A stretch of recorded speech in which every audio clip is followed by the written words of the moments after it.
This is Lincoln Stoller from MindStrengthBalance.com, reading a piece called Cultivating Mind-Body Health. Starting with 2 aphorisms. Health is not what you have in life, it's what you do with life.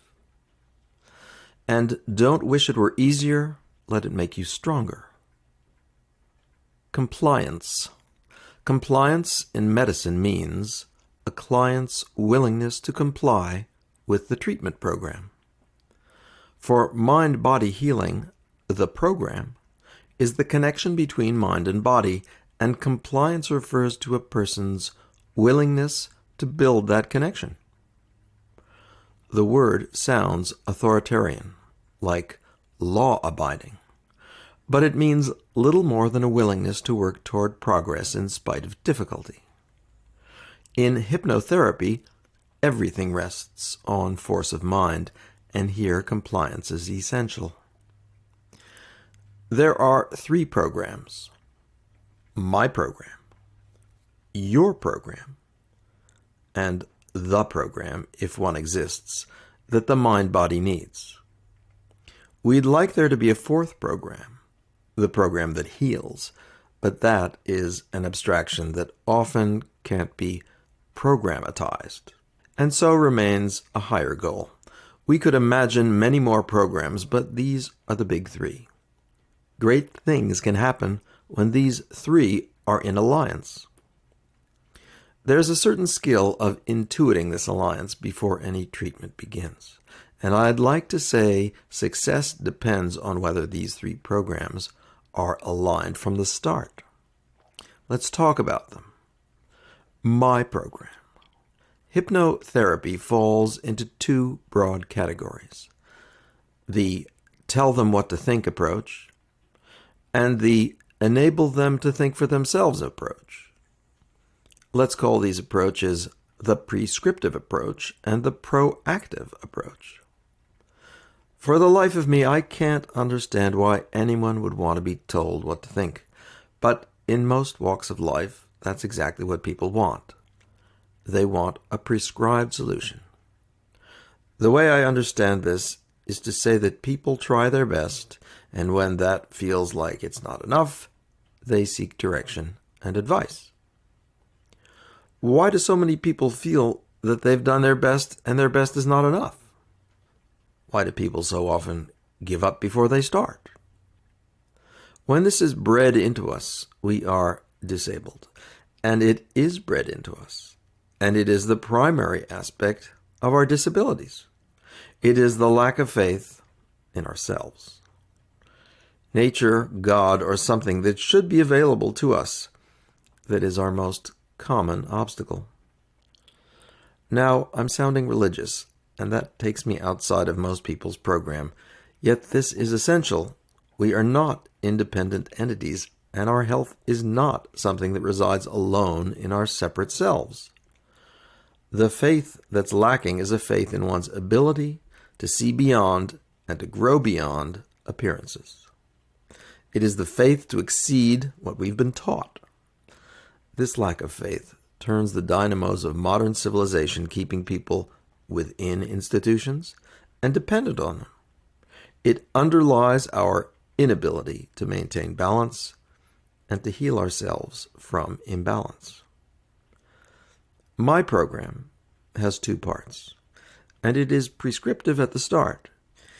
You are at the start, and I am telling you where I'm coming from and that I work to open your power. If that resonates with you, then our programs may succeed. I aim to establish this compliance before we begin. Once we agree that enhancing your power is our object, I become proactive. I play the role of ears and eyes in the territory where your power has been misplaced. And this is a vast landscape. 2 minds are better than 1, but they are hardly enough. This is a psychosomatic world of history, ancestry, culture, memory, intuition, intellect, and emotion. Your power is anywhere and everywhere. Our intellects travel in straight lines, from A to B, from cause to effect, from past to future. I'm perfectly happy using logic in physics and in mathematics, but the psychosomatic world is not connected in this way. To find your power, you must get beyond your intellect. You can do this using expansive hypnotherapy or some version of it, and all mind-expanding tools are some kind of hypnosis. Your program. Do you have a program? I can ask you flat out, and you'll answer by going off on some tangent, or so it might appear. In the realm of mind-body, nothing is just as it appears. To use a detective analogy, everything is a clue, and your program may not look like what you or I think a program should look like. It would be nice if your program had simple steps that could be followed, but more likely, your program is what you're already doing, full of twists and turns, certitudes and uncertainties, health and illness, jackpots, and bad investments. It's best if you're honest, but you don't have to be as long as you are authentic. As I said, the psychosomatic world is not linearly connected. You could have a clear and focused program. We're taught to like clear programs because they make sense, and when they do, we can better assess the risks and rewards. This is why we have a plethora of practitioners selling programs, which, like the commodities that they are, come with an assortment of features at a variety of prices. When you tell me about the steps in your program, I listen, but I don't entirely believe. There are levels to who we are, and our different levels have different programs. You might say our levels are our programs, though we prefer to hold ourselves separate from them. The reason I don't entirely believe what you may claim your program is because your full program is the whole landscape of your power and disability, which you can't describe because it's not describable. Yet I've asked you for a description, so right there, we are positioned to take off into the realm of what can't be said. Think of your intellectual understanding of yourself, not as a map of the territory, but as the door out of the first container of it. I listen to your program not to help you follow it, but to help you get beyond it. This is perfectly fine and normal. It's a good way to approach all intellectual boxes. Don't take yourself too seriously, because no matter how big you think you are, it's not big enough. The Mind-Bodies Program. Your Mind-Bodies Program is your fate, destiny, work, and potential. It's hard to tame or draw a line around it, but it underlies everything. We work to restore, enhance, realize, and expand these things. This is our plan, our best laid plan, but you never know what surprises lay in store. Humility is needed in all stages of any program. There is the expression, the universe will provide. I understand this to mean that when you're on the right track, things fit together. For example, when you're on the right track with a crossword puzzle, everything gets easier. It's not that you don't have to do anything, it's rather that the more clues you decipher, the more is revealed. That is not to say the universe will deliver that to which you are entitled. It won't. What it says is that only when you're in synchrony can you hear the full melody of what's happening inside and around you. This makes sense and sounds logical, but it's not simple. Are you in synchrony with your mind-bodies program? We can't be sure. But since progress requires compliance between our programs, this question is essential. A good deal of our work aims to find an answer because at root, your mind-bodies program is the master program. It is the only program that can prevail. All others must be in compliance with it. It can be a sad truth that your mind-body's program is bigger than either of us. The expression, "the Lord works in strange ways," is the admission that we may never understand what you're here to do, which is what your mind-body program defines. This can be a great truth, and I prefer to think of it that way. It's the path of uncovering one's potential. You come to me, or any other healthcare practitioner, with an ailment that I don't entirely believe. You shouldn't entirely believe it either.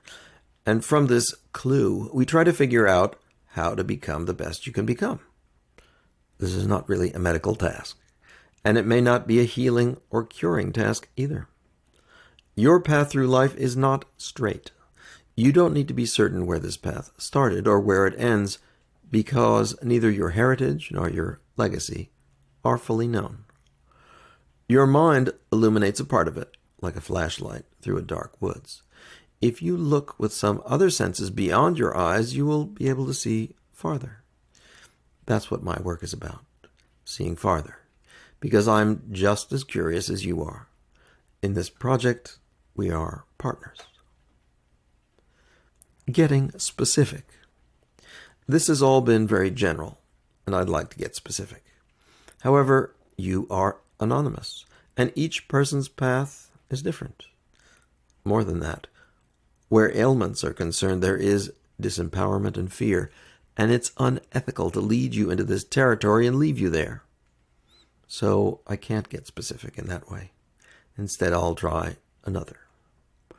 It's often the case that when we get outside the box of our intellect, we find ourselves in no box at all. This can be disconcerting, taxing our patience and making us feel powerless and vulnerable. This is why we don't want to leave the box. This box of certainties surrounding the core of what we perceive to be our disability. Yet when we get outside the box, when we leave our preconceptions behind, it's a breakthrough. Breakthrough to what? Well, you don't know, and I can't tell you, but I can take you there. Leaving the World is a free audio induction that I've put as a separate podcast that aims to take you into a space that's outside what you know. It's a simple task, really. It involves dropping all what is familiar in what you see and think while remaining alert and aware. You might compare it to an emptiness meditation, except in this journey, you're not looking inward but outward. Listening to the Leaving the World podcast is to encounter a higher consciousness in yourself, and you can listen to this as a separate podcast in this series.